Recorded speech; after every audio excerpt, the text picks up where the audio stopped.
దేవుని చేతుల్లో వాడబడాలంటే ఇతని మాలిన వస్త్రాలు తీసివేయబడ్డాయి.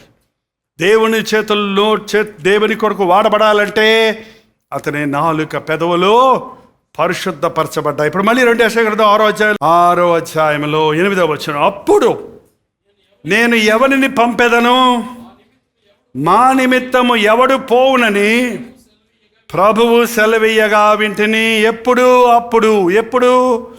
అప్పుడు నోటికి ప్రాయశ్చిత్తం జరిగినప్పుడు, యెషయా పెదవులకు పవిత్రపరచబడినప్పుడు, మలిన వస్త్రములు తీసివేయబడి దేవుడు పాగా ధరింపజేసి తెల్లని వస్త్రములతో అలంకరించినప్పుడు, దేవుని సేవ ఎప్పుడు చేయాలి? ముందు నీవు పరిశుద్ధపరచబడినప్పుడు, ముందు నీ మలిన నుండి విడిపించబడినప్పుడు, ముందు నీ నాలుక పుటము వేయబడిన తరువాత దేవుని కొరకు వాడబడతాం. అప్పుడు ప్రభు అన్నాడు, నా నిమిత్తమై ఎవరిని పంపెదను, మా నిమిత్తమై ఎవడు పోవునని ప్రభువు సెలవీయగా వింటిని. అంతటా చిత్తము నేను చిత్తగించుము, నేనున్నాను, నన్ను పంపయ్యా. అప్పుడు ఎప్పుడు? శుద్ధీకరించబడిన తర్వాతే. ఏ పనైనా ఎలాగైనా చేయొచ్చు, కానీ దేవుని పని మాత్రం హృదయ శుద్ధి లేకుండా, పరిశుద్ధత లేకుండా చేయలేమని. అహరోను కుమారులు వేరే అగ్ని తీసుకొచ్చారంట. బలిపీఠం మీద ఎప్పుడు అగ్ని ఉండాలి, ఆ అగ్నే ఉండాలి. వేరే సిగరెట్లు కాల్చుకునే అగ్ని తీసుకొచ్చేటట. ఏంటంటే ఈ అగ్ని ఆరిపోయి చేసి, అంటే ధూపం వేయకుండా ఆపేశారు, కొత్త అగ్ని తీసుకొచ్చి మళ్ళీ ధూపం వేస్తున్నారు. ఏమైంది తెలుసా మీకు? ఏమైంది దానికి? ఏం పెద్ద పాపం ఏం చేశారో వాళ్ళు అనిపించింది అసలు నాకైతే. కానీ వారిని అగ్ని దహించి వేసింది. ఆ మనసు పెట్టుని మోసుకెళ్తున్నప్పుడు ఆ ఎద్దుల బొడ్లో పెట్టుకొని తీసుకెళ్తుంటే ఎద్దు కాలు జరిగిందంట, అది కింద పడిపోతుంటే చెయ్యి పెట్టి ఆపాడంట. మంచి పని చేశాడుగా, దేవుని మనసు పెట్టి కింద పడకుండా ఆపాడు. మంచి పని చేశాడు కదా, బేష్ అనాలి కదా. ఏమయ్యాడు? ఎందుకు? దాన్ని ముట్టుకోకూడదు, దాన్ని కర్రలతో మొయ్యాలి, అసలు బండి ఎక్కించకూడదు అని దేవుడు ఒక మాట దేవుని మాట మీరి నువ్వు ఏది చేసినా అది నష్టం కలుగు చేస్తుంది, దానికి శిక్ష పొందుతావు. ఆదాము అవ్వలు ఏం పాపం చేశారు? తినొద్దు అన్న ఫలాన్ని తిన్నారు. ఇంతేగా, దీనికేంటి ఇంత పెద్ద రభస చేస్తావు దేవుడా? ఓయబ్బా, ఇంక తినలే. ఒక్కసారి తిన్నారండి, ఫుల్గా తిన్నారు కూడా లేదు తెలియదు. సగమే తిన్నట్టున్నారు. యాపిల్ అలాగే సగం ఉందిగా బొమ్మ, సగమే తిన్నారు, అయిపోయింది. దేవుని మాట తప్పావంటే దానికి శిక్ష తప్పదండి. దేవుని మాటను సరిచేయాలి, ముందు సరి చేసుకోవాలి. ఎక్కడ తప్పిపోయావో, ఎక్కడ పడిపోయావో అక్కడి నుంచి మళ్ళీ నీ లైఫ్ స్టార్ట్ అవ్వాలి, స్పిరిచువల్ లైఫ్. ఆ మాట నువ్వు లోబడాలి. నా మాట వినండి. నీ మెల్లైన స్వరముతో తెరమెల్ల నన్ను పిలుస్తున్నావు. మీలో ఒకడు పాపం చేశాడు, శపితమైంది మీ దగ్గర ఉంది అని యెహోషువ పెద్దలందరూ బోర్డు ఏడుస్తుంటే ఆకాని అనుకుంటున్నాడు, అని నేను ఒక్కడిని తీసుకున్నానేంటి?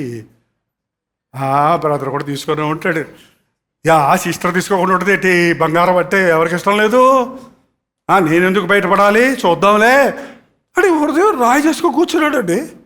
అరే లైన్ పెట్టి ఒక్కొక్కరిని వరుస తీసుకొస్తున్నారు, గోత్రాల ప్రకారంగా ఒక్కొక్క ఇంటి వారిని పేరు వస్తుంటే కొన్ని వందల మంది తనకు ముందు వెళ్ళారు.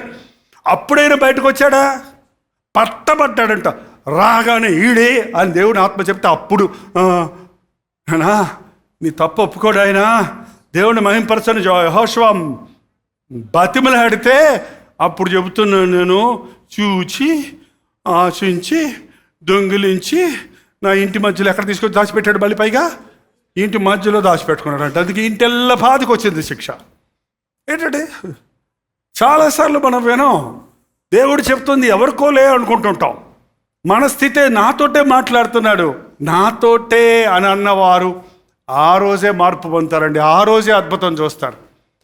దేవుని మాట ఒక్కసారి 2 మార్లు అంతే, 3 మార్లు మ్యాక్సిమం. ఆ తర్వాత మాట్లాడు నీతోటి. ఆ తర్వాత నీకు అవకాశం ఉండదు. ఇక ఒక మాడే పలుకును, 2 మార్లు పలుకును, పడక మీద మంచం మీద ఉన్నప్పుడు కలల ద్వారా పలుకును. హృదయాన్ని కఠినపరుచుకుంటే దేవుని ఆశీర్వాదాలు పోగొట్టుకుంటాం. నా నిమిత్తమై ఎవరు వెళ్తారు? నేనున్నాను ప్రభువా, నన్ను పంపు, చిత్తగించుము, నేనున్నాను. చాలాసార్లు నీకు ప్రేరేపణ వస్తున్నా సరే ఎవరికో చెప్తున్నారులే దేవుడు అనుకుంటాం. ఆయన ఉన్నాడు ప్రభు, ఆయన పంపు, ఈయన ఉన్నాడు కదా, ఈయన పంపు అన్నట్టుగా ఈ రోజుల్లో చాలామంది దేవుని పిలుపుకు, దేవుని స్వరానికి లోబడటం లేదండి. కావాలి నా కోసం, నా నిమిత్తం ఎవరు వెళ్తారు? ఇవాళ ప్రభు నిమిత్తం పనిచేసేవాళ్ళు కావాలి, ప్రభు కొరకు పనిచేసేవాళ్ళు కావాలి, ప్రభు చెప్పింది చెప్పినట్టు చెప్పే వార్తాహరులు కావాలి. అంతే. నీ సొంత డబ్బాలు అక్కర్లేదు, నీ సొంత తెలివితేటలు అక్కర్లేదు, దేవుని సేవ చేయడానికి తెలివితేటలు అక్కర్లేదు, దేవుని సేవ చేయడానికి సమర్థత అక్కర్లేదు, బలం అక్కర్లేదు, బుర్ర జ్ఞానం అక్కర్లేదు. రకరకాల యుక్తితో, కక్షతో, మిషతో చేస్తారన్నట్టు కొంతమంది సేవ. పౌలు అంటున్నాడు, కొందరు మిష చేత, కొందరు కక్ష చేత,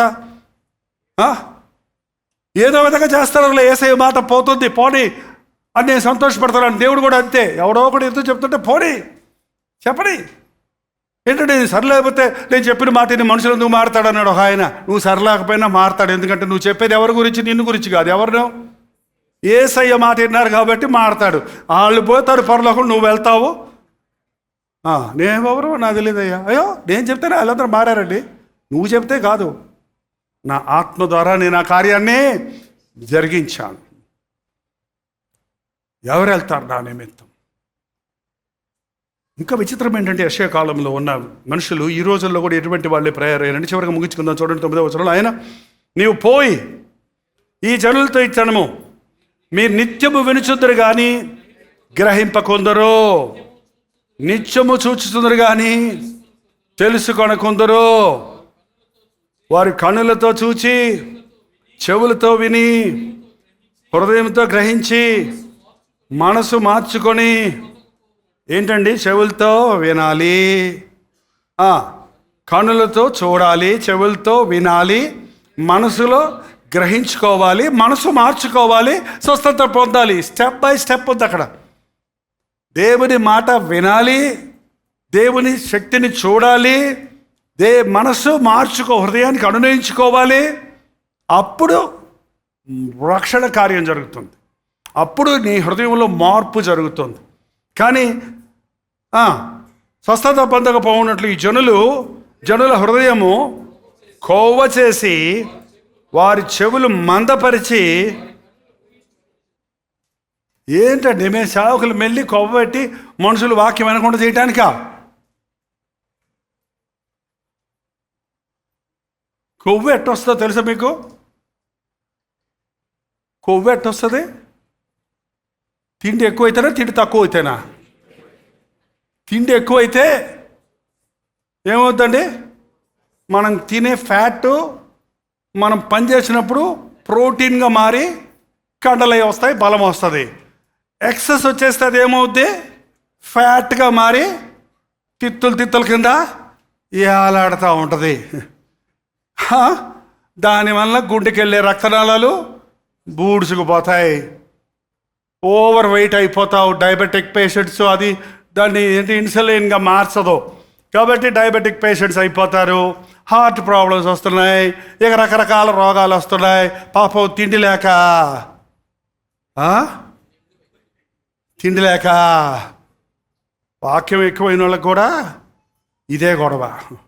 నువ్వు పో, చెప్పు చెప్పు చెప్పు చెప్పు, ముక్కుల దాకా మీ పీకి దాకా వచ్చేదాకా చెప్పు, కొవ్వే వరకు చెప్పే. నువ్వు చెబుతూనే ఉండు. వాళ్ళు విన్నారా వినలేదా నీకు అవసరం లేదు, నువ్వు చెబుతూనే ఉండు దేవుని వాక్యం.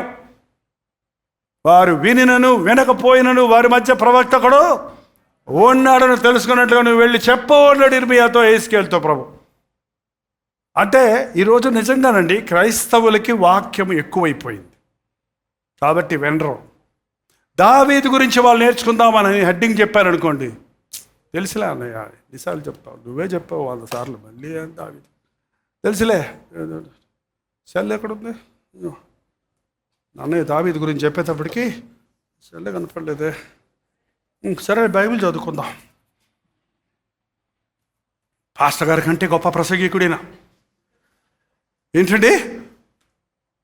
మనకు తెలుసు, అడగక ముందే తెలుసు, చెప్పకముందే తెలుసు. అందుకని ఎండ్రండి. చర్చస్లో సీనియర్స్ ఉంటారు చూడండి, వాళ్ళు ఎన్ని ప్రసంగాలు విన్నారో, ఇప్పుడు ఎన్ని లెక్క. అప్పుడు ఇంతకంటే అద్భుత కార్యాలు చూశారు. మనుషులు గుండెలు బాదుకోడి ఆడవటం చూశారు, కింద బట్టి దొరలడం చూశారు, దెయ్యాలు ఎగిరెగిరి పారిపోవటం చూశారు, రోగాలు ఎగిరిపోవటం చూశారు, తాగుబోతులు మారటం చూశారు. ఇప్పుడే ఉంది, హాయిగా మ్యూజిక్ వేస్తుంటే ఎల్ఈడీలు పెట్టి కలర్ఫుల్గా ఆ లైట్స్ ఎట్టిట్టు వస్తుంటే కొవ్వ పెడుతున్నారు నిజంగా. మేమందరం కనీసం మామూలు చర్చిలో ఉంటే చెమటలు గారిస్తే సగం కొవ్వన్నా కరిగేది. ఇప్పుడు చర్చిలో కూడా కొవ్వు కరగటంలా. కింద కూర్చొని కాస్త పైకి లేచి కింద కూర్చొని మోకరిస్తే ఆ కాళ్ళన్నా వంగి కొంచెం సెట్ అయ్యాయి.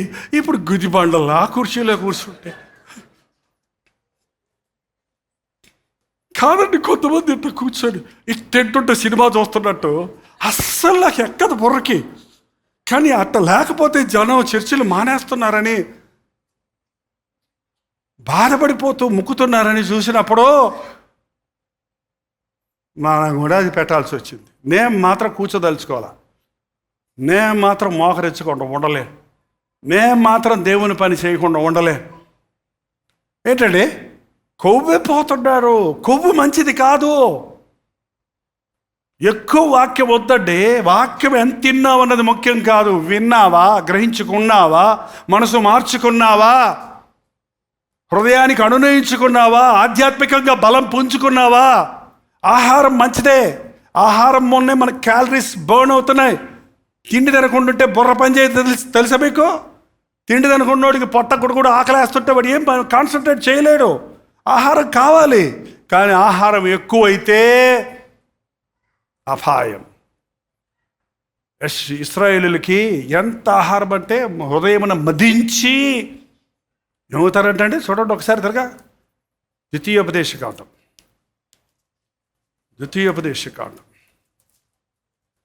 అయ్యో మన టైం అయిపోతుంది. ఎక్కడుందంటే ద్వితీయోపదేశకాండం 6వ అధ్యాయం. ద్వితీయోపదేశకాండం 6వ అధ్యాయం అన్నా 9వ అధ్యాయమా 8వ అధ్యాయం 8వ అధ్యాయం 13వ వచనం చదవాలి, సరిపోద్ది. నీవు మంచి ఇండ్లు కట్టించుకొని వాటిలో నివసింపగా నీ పశువులు, నీ గొర్రె మేకలు, నీ కార్లు, నీ బైకులు, నీ ఏసీలు, నీ గ్రైండర్లు, నీ ఫ్రిడ్జులు. మనకి పశువులు గొర్రెలు ఎక్కడున్నాయి? మనకి వాషింగ్ మిషన్లు, ఎలక్ట్రానిక్స్ అన్నీ, కంప్యూటర్లు, టీవీలు, చదవండి, అన్నీ వచ్చినప్పుడు అన్నీ కలిగి నీకు వెండి బంగారములు విస్తరించి నీ కలిగినదంతయో వర్ధిల్లినప్పుడు నీ మనసు మదించి, మనసు మదించుద్దా? నీ మనసు మదించి దాసుల గృహమైన ఐగుప్తులో నుండి నిన్ను రప్పించిన నీ దేవుడైన యెహోవాను, నిన్ను ఇంత వాడిని చేసిన నీ దేవుడైన యెహోవాను మరచదువేమో. మరణ పడక మీద ఉన్నప్పుడు దేవుడు నిన్ను కాపాడాడు. చచ్చిపోతావన్నవాడు నిన్ను బతికిచ్చాడు. తినటానికి తిండి లేని సమయంలో నువ్వు 10 మందికి తిండి పెట్టేవాడిని చేశాడు. ఇరుకులో గుడిసెలో ఉన్నప్పుడు నిన్ను మేడలు మిద్దెలెక్కిచ్చాడు. అన్నీ వచ్చిన తర్వాత నీ మనసులో మదించి నువ్వు ఎక్కడి నుంచి వచ్చావన్నది మర్చిపోతావేమో, జాగ్రత్త. అవునండి, వాళ్ళదే దేవుణ్ణి నమ్మినోడు ఖచ్చితంగా ఆశీర్వాదాలు వస్తాయి. ఇవన్నీ మనం అడిగితే వచ్చాయి కాదు, ఆటోమేటిక్గా మన లెవెల్ పెరుగుద్ది. నన్ను ప్రేమించే వారిని వారి ఆస్తి వారు ఆస్తికర్తలు అవుతారని దేవుని వాక్యం చెబుతుంది. ఎస్, ఆస్తి వస్తుంది, వస్తువులు వస్తాయి. ద లేటెస్ట్ ఎక్విప్మెంట్ నీ దగ్గర ఉంటుంది. దేవుని బిడ్డవైతే నీవు the best will be yours. తప్పు కాదు అది. God will give. దేశం యొక్క ఉన్నత స్థానంలో ఉంటావు, నువ్వు మొదటివాడిగా ఉంటావు, కడపటివాడిగా ఉంటావు. కానీ మొదటివాడివైనా ఉన్నత స్థానంలో ఉన్నా అన్నీ వచ్చినా ఆ విరిగి నలిగిన హృదయాన్ని మాత్రం పోగొట్టుకోకూడదు. దావీదు మిగుల వెండి బంగారములు కలిగిన మిగులు ధనవంతుడయ్యాడు. అన్ని విషయములలో ఆ వర్ధిల్లడం. 24వ అధ్యాయం 2వ వచనం చదివితే మీరు ఆది కాండం ఇప్పుడు కాదు, అన్ని వర్ధిల్లాయని, వెండి బంగారాలు పశు సంపదలు అన్నీ వచ్చాయండి. అయినా కూడా దేవుని మీద ఉన్న చూపు తప్పలేదు. దేవుడు దేనికి శిల్పి నిర్మాణకుడు అయినాడు, ఆ పట్టణం కొరకే కనిపెట్టుకున్నాడు. అంతవరకు తన విశ్వాసాన్ని కాపాడుకున్నాడు. యోబు బహుధనవంతుడు, అన్ని విషయాల్లో ఆశీర్వదించబడ్డాడు. చక్కటి కుమారులు, కుటుంబం, బాధ, ఆరోగ్యం, ఘనత. కాలు వేస్తే నెయ్యిలో పడినట్టు ఉందంట ఆయన కాలు. ఏది చేసినా సఫలం. అంత స్థితిలో ఉన్నా దేవుణ్ణి మరవలేదు. పోయినప్పుడు దేవుణ్ణి విడవలేదు. యెహోవా ఇచ్చెను. అది భక్తి అండి, అది భక్తి. ఉండటం తప్పు కాదు. నీకు ఎన్నున్నా యేసయ్యకు మొదటి స్థానం ఉందా నీ బ్రతుకులో? ఎంత హెచ్చుకు నీవు హెచ్చించబడ్డా ఆయన సన్నిధికి వచ్చినప్పుడు నీకు ఆ తగ్గింపు ఉందా? అంత గొప్ప ప్రవక్త ఏంటి, అయ్యో నేను నశించుదని అంటాడేంటి? అయ్యో ఏం పాపం చేశాడో ఈ ప్రవక్త, ఎవడని ఏ విచారంలో పడ్డాడేమో. ఏంటంటే కొంతమంది పాస్టర్ గారులు, ప్రభా నేను దోషినయ్యా అని ప్రార్థన చేస్తాడు. ఏదో పాస్టర్ గారు ఏదో పాపం చేస్తుంటారు అనుకునే విశ్వాసాలు ఉంటారంట కొంతమంది. ఏంటంటే వాళ్ళు తమసాగా, అయ్యో పాస్టర్ గారే అంతగా తాము పశ్చాత్తాపడుతుంటే నేనెంత పాపినరా బాబు అనుకోరు. ఆయన ఏదో చేసుంటాడు, అందుకే అలా ఎడుతున్నాడు. మనం ఎందుకు ఎడుతాం, మనమే పెట్టరా ఆయనకంటే. ఏంటండి ఇప్పుడు సంఘాలు అలాగే ఉన్నాయి, ఇప్పుడు విశ్వాసాలు అలాగే ఉన్నారు. నిజమే, దేవునికి దగ్గర అయ్యే కొలది చిన్న చిన్న సూక్ష్మమైన విషయాల్లో కూడా తప్పులొప్పుకుంటాం, పశ్చాత్తాపడతాం, మలినము నుండి విడిపించబడతాం, ప్రాయశ్చిత్తం కోసం ప్రాకులాడతాం. ఎంతమంది ఈ రోజున పరిశుద్ధపరచబడ్డారు, పరిశుద్ధతను కొనసాగిస్తున్నారు, హృదయ శుద్ధిని కాపాడుకుంటున్నారు. దేవుడు హెచ్చించే కొలది మీరు తగ్గించుకుంటే, దేవుడు నిన్ను చెప్పమన్నది చెబితే వాళ్ళు వినకపోయినా పర్వాలేదు, నీకు అవసరం లేదు. నువ్వు ఎంతమందిని మార్చావనేది కూడా దేవుడు అడగడు. నాకు తెలిసి దేవుడు అడిగేది ఒకటే, నేను చెప్పమన్నది చెప్పావా, నేను చెయ్యమన్నది చేసావా, దాన్ని బట్టే నాకు ప్రతిఫలం. నువ్వు ఎంతమందికి చర్చి కట్టావు, నువ్వు ఎంతమంది విశ్వాసాలకు సమకూర్చావు. ఏమయ్యా 50 సంవత్సరాలు చేశానంటున్నావు, నీకు 1,00,000 మంది సంఘం కూడా లేరే, బుద్ధి లేనివాడా అని దేవుడు నన్ను అండవు. దేవుడు నన్ను ఒకటే అంటాడు, నేను 50 సంవత్సరాల్లో నేను చెప్పమన్న మాటలు చెప్పావా, నేను నీకు సెలవిచ్చిన మాట ప్రకారంగా నడుచుకున్నావా, లోకంలో ఉన్న వాటిని అనుసరించావా, పక్క పాస్టర్ గారిని చూసి ఇమిటేట్ చేసావా, అది చేయాలి ఇది చేయాలని ఆశపడ్డావా, నేను చెప్పింది చేసావా? నీ కొలిచి ఇచ్చిన సేవ నువ్వు చేయి చాలు. కొంచెంలో నమ్మకంగా ఉంటే చాలు. 5 తలాంతులోండి బల నమ్మకమైన మంచి దాసుడు అన్నాడు. 2 తలాంతులోండి మంచిది. 1 తలాంతుడు ఇంకో తలాంతు చేస్తుంటే ఏమనేవాడు? బల నమ్మకమైన మంచి దాసుడా, 2 చేసావేంటి అంటావు. కానీ వాడు పాతి పెట్టాడు, దాన్ని పాడు చేశాడు దాన్ని. కాబట్టి సౌమ్యమైన చెడ్డదాసుడా అన్నాడు. దేవుని సేవ చేయటానికి కావాల్సింది డబ్బులు కాదండి, జ్ఞానం కాదు, మరొకటి కాదు, శుద్ధ హృదయం కావాలి, పరిశుద్ధపరచబడాలి. మనల్ని మనం శుద్ధులు చేసుకోవడానికి సిద్ధపడాలి. అంతేకాదు, ఒక విశ్వాసి ప్రతిసారి దేవుని మందిరంలోకి వచ్చినప్పుడు ఆయన ముఖ కాంతిలో మన జీవితాలు చూసుకొని పశ్చాత్తాపడాలి. ఇతరుల కొరకు మనం ప్రార్థన చేసే ముందు మనల్ని కొరకు మనం ప్రార్థన చేసుకోవడం. ఎప్పటికప్పుడు నేను బాడీ చెకప్ చేసుకోమని చెబుతున్నారు ఈ మధ్య. 50 years దాటిందా, 40 years దాటిందా, అడే మాటికి మీ బాడీ చెకప్ చేసుకోండి. మీ కొలెస్ట్రాల్ లెవెల్ ఎలాగుందో, మీ బీపీ షుగర్లు ఎలాగున్నాయో, మీ హార్ట్ రేట్ ఎలాగుందో అన్నీ చెక్ చేసుకోండి. ఎందుకైనా మంచిది. సడన్గా హార్ట్ అటాక్ వచ్చింది, సడన్గా భయంకరమైన రోగాలు వస్తున్నాయంటారు చూసారా? అలాగే విశ్వాసులు ఒక 5-6 సంవత్సరాలు విశ్వాసులు అయిన తర్వాత యూ హ్యావ్ టు చెకప్. ఆగాలి. ఎట్లుంది నా ప్రార్థన జీవితం, ఎట్లుంది నా విశ్వాస జీవితం, ఎట్లుంది నా హృదయ శుద్ధి, ఎట్లున్నాయి నా మాటలు, ఎలా ఉంది నా ప్రవర్తన, ఏం చేస్తున్నాను దేవుని కోసం, ఎలా ఉన్నా నా ఆధ్యాత్మిక జీవితంలో అని చెక్ చేసుకోవడానికే ఈ ఉపవాస ప్రార్థనలు అండి. ఏదో ఆచారంగా వచ్చి వెళ్ళిపోవడానికి కాదు. లేచి నిలబడండి, ప్రార్థన చేద్దాం. ఒక్కసారి మనల్ని మనం పరిశీలించుకుందాం. మన హృదయంలో దోషారోపణ చేసే విషయాలుంటే నోరు తెరిచి ఒక్కసారి దేవుడికి మొరపెడదాం. ప్రతి ఒక్కరు నోరు తెరిచి ప్రార్థన చేద్దాం. అవునయ్యా, ఎన్నోసార్లు మేము నీ స్వరం వినకపోయినా మాతో నీవు ఇంకా మాట్లాడుతూనే ఉన్నావే, మమ్మల్ని ఇంకా నేను ఆదరిస్తూనే ఉన్నావే, మమ్మల్ని ఇంకా నీ వైపు తిప్పుకోవాలని, మా మలినమైన జీవితం నుంచి మమ్మల్ని విడిపించాలని, మలిన వస్త్రాల నుంచి మమ్మల్ని శుద్ధులుగా చేయాలని, అపవిత్రమైన పెదవుల నుండి మమ్మల్ని విడిపించి నీ కొడుకుడు అయిన మా జిహ్వ ఫలములను అప్పగించినట్లు, మా పెదవులతో నిన్ను స్తుతించినట్లు, మా పెదవులతో నీ ప్రేమ సువార్తను ప్రకటించినట్లు నాయన నీవు నీ కృపను కుమ్మరిస్తున్నందుకు వందనములయ్యా. ఈ రాత్రి ఆవడంలో ఉన్న మా పెదవులన్నిటినీ పరిశుద్ధపరచము నాయన. మా పెదవుల మీద నీ బలిపీఠ మీద ఉన్న అగ్నితో నాయన దహించినట్లుగా, మా పెదవులకు పాపములకు ప్రాయశ్చిత్తం కలిగినట్లుగా పరిశుద్ధాత్మ అగ్నిని మా మీద కుమ్మరించము తండ్రి, కుమ్మరించము నాయన.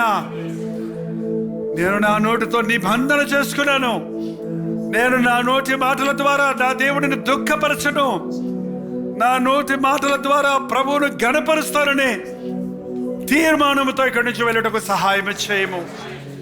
దినమెల్లా లోకంలో తిరుగుతున్నామయ్యా, విశ్వాసులతో తిరుగుతున్నామయ్యా. అంచెదరాలలో భయంకరమైన మనుషుల మధ్య మేము బ్రతుకుతుండగా వారు మా వైపు తిరగాలి కానీ మేము వారి వైపు తిరగకుండా సహాయం చేయ్యా. ఆయన మేము ఏమి నీచములో ఏమి ఘనములో గుర్తుపట్టగలుగుటకు సహాయం చేయ. ఇన్ని మాటలు వింటున్న మేము వాటిని విని ఆలకించి మనసు మార్చుకున్నటకు సహాయం చేయి, పరిశుద్ధపరచబడుటకు సహాయం చేయ్యా. నీ మాట వినని వారు ఎందరో ఉన్నారయ్యా, నీ మాట చెప్పేవారు కావాలయ్యా. ఎవరు వెళ్ళెదురు నా నిమిత్తము నేను ఎవరిని పంపేదను అని నీవు అన్నప్పుడు, నేనున్నాను నన్ను పంపు ప్రభా, నేనున్నాను నన్ను వాడుకో అనగలిగిన కృపలను మాకు దయచేయము నాయన. నీవు వాడుకోవడానికి యోగ్యమైన పాత్రలుగా మమ్మల్ని సిద్ధపరచము నాయన, మమ్మల్ని పరిశుద్ధపరచము నాయన. నీ మాటలు ఉన్నది ఉన్నట్టుగా ప్రకటించగలిగిన శక్తి మాకు దయచేయము. ఆనాటి ప్రవక్తల వలె యెహోవా ఇలాగు సెలవిచ్చుచున్నాడని ధైర్యముగా చెప్పగలిగిన శక్తిని మాకు దయచేయ. స్వలాభము కోసమో దుర్లాభము కోసమో గొప్పల కోసమో లోకములో నాయన పద్ధతుల ప్రకారముగాను సేవ చేసేవారిగా కాక తండ్రి, మా హృదయంలో నీవిచ్చిన ప్రేరేపణను బట్టి నీ ఆత్మతో నింపబడిన వారిపై నీ వాక్యమును నాయన ఉన్నది ఉన్నట్టుగా ప్రకటించుటకు, ఆత్మలను రక్షణలోనికి నడిపించుటకు సహాయం ఇచ్చే. మేము సేవకులమైనా కాకపోయినా మేమందరము నీ సేవకులము, నీ బిడ్డలమయ్యా, నిన్ను సేవించే వారిపయ్యా. మా తండ్రివి నీవయ్యా, మీ బిడ్డలు మేమయ్యా. నీ వలే మమ్మల్ని పరిశుద్ధపరచు నాయన, నీ సారూప్యం మాలో కనబడిన మా నాయన. మా నోటి మాటలతో కాక మా బ్రతుకు ద్వారా నీ గొప్పతనాన్ని లోకానికి వెల్లడి చేసేవారిగా నీ నామాన్ని ధరించిన మా ఒక్కొక్కరికి సహాయం వచ్చాయి. ఎంతో మంది నాయన లోటులో ఉన్నారు, ఆదరణ లేకున్నారయ్యా, అవస్థలు పడుతున్నారయ్యా. వరదల వలన సువార్త లేక, గురి లేక, దిక్కు లేక అలమటిస్తున్న వారు ఎందరో ఉన్నారయ్యా. మనుషుల చేత విడిచిపెట్టబడిన వారు ఎందరో ఉన్నారయ్యా. రకరకాల బాధలతో శ్రమలతో మూలుగుతూ ఉన్నారయ్యా. దేవుని ప్రేమను ఎరగని వారు ఎందరో ఉన్నారయ్యా. ఎక్కడ అలాంటి వారు ఉన్నారో వెతుక్కుంటూ వెళ్ళడానికి, అట్టి వారికి నీ ప్రేమను పంచడానికి మాకు భారం దయచేయము. మా ఇంటి వారిని నీ వైపు తిప్పుకొనుటకు మాకు ఆసక్తి దయచేయ నాయన. ఈ పట్టణంలో ఉన్న అనేకులు ఉన్నారయ్యా. అన్ని భాషల వారిని సంపాదించుటకు, మా దేశమును నీ కొరకు సంపాదించుటకు, ఈ ప్రపంచంలో అడుగంటిపోతున్న ఉద్యమ జ్వాలలు రగులు కోల్పబడడానికి నీ చేతుల్లో కొరివిల వలె మేమును వాడబడుటకు సహాయం చేయము. ప్రార్థనాత్మతము నింపి పంపించమని క్రీస్తు నామములో అడుగుచున్నాను తండ్రి. తండ్రి అయిన దేవుని యొక్క ప్రేమయు, కుమారుడైన క్రీస్తు యొక్క కృపయు, ఆదరణకర్త అయిన పరిశుద్ధాత్మ యొక్క సహవాసము కూడి వచ్చిన మనందరికీ ఏకీభించిన మీకందరికీ ఇప్పుడును సదాకాలమును తోడై ఉండును గాక. ఆమేన్, ఆమేన్, ఆమేన్.